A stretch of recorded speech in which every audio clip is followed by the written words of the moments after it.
Buenos días, licenciada. Buenos días, compañeros. El tema que nos ha tocado exponer a nuestro grupo es la diglosia.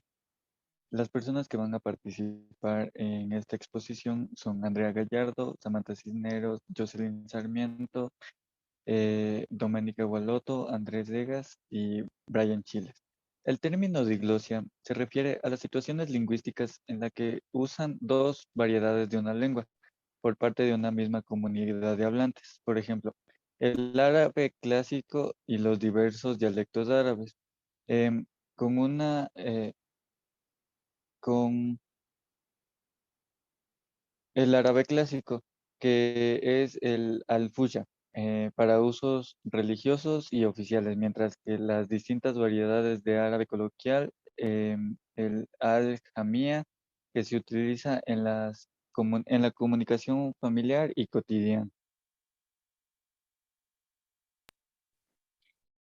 La conquista española fue la principal causa de la diglosia, fue de carácter violento, por lo tanto la nueva lengua traída, el español, fue impuesta y asumida por obligación y en muchos casos fue suprimida la lengua originaria. La alienación colonista, la construcción de colonias mantuvo una actitud que favorecía a la madre patria, España. Provocó que las lenguas originarias y culturas indígenas fueran casi nulas, salvo los sacerdotes que estudiaban la lengua para evangelizar a los indígenas. La República sin reconocimientos de las nacionalidades.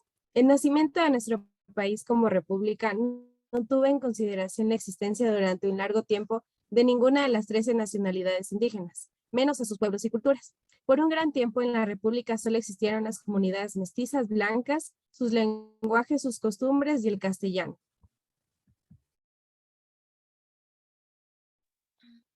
La disglosia es una situación social en la que una comunidad de habla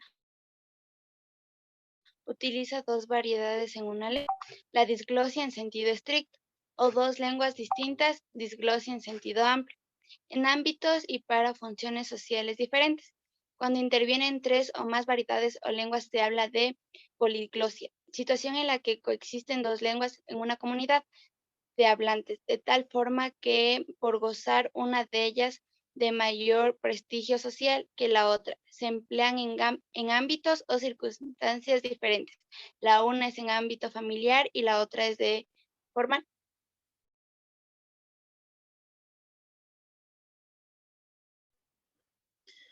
La diglosia es la consecuencia de algunas evoluciones que han sufrido el lenguaje original del país, tomando en cuenta que se originó desde la conquista española, y en su periodo quisieron imponer su lenguaje que trajeron de América, salvándose por sacerdotes que mantenían su lenguaje natal para evangelizar a los indígenas. Al pasar el tiempo en su totalidad por el lenguaje bilingüe, que se da de poco en poco, empeorando, pero la falta del presupuesto personal y material didáctico hizo que no se siga fortaleciendo.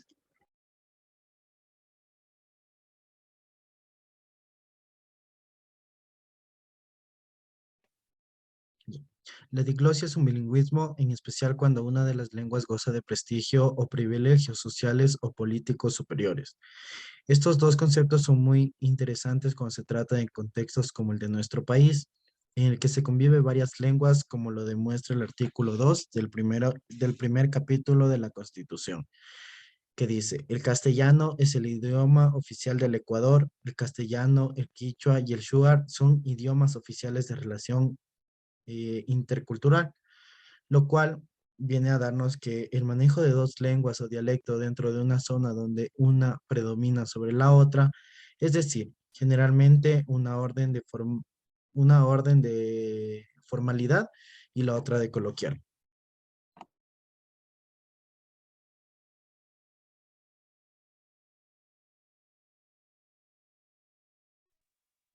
Eh, los ejemplos de la diglosia son de usos religiosos y oficiales en sus variantes de lenguas, mientras que en los pueblos y así en la familia o en las comunidades em, tienen otro tipo de lenguaje. También es, por ejemplo, como cuando nosotros hablamos de manera formal en una exposición o en algún asunto formal, eh, a diferencia de cuando hablamos con nuestros amigos o familiares que utilizamos un lenguaje más coloquial y no tan formal como el que se utiliza en los casos nombrados.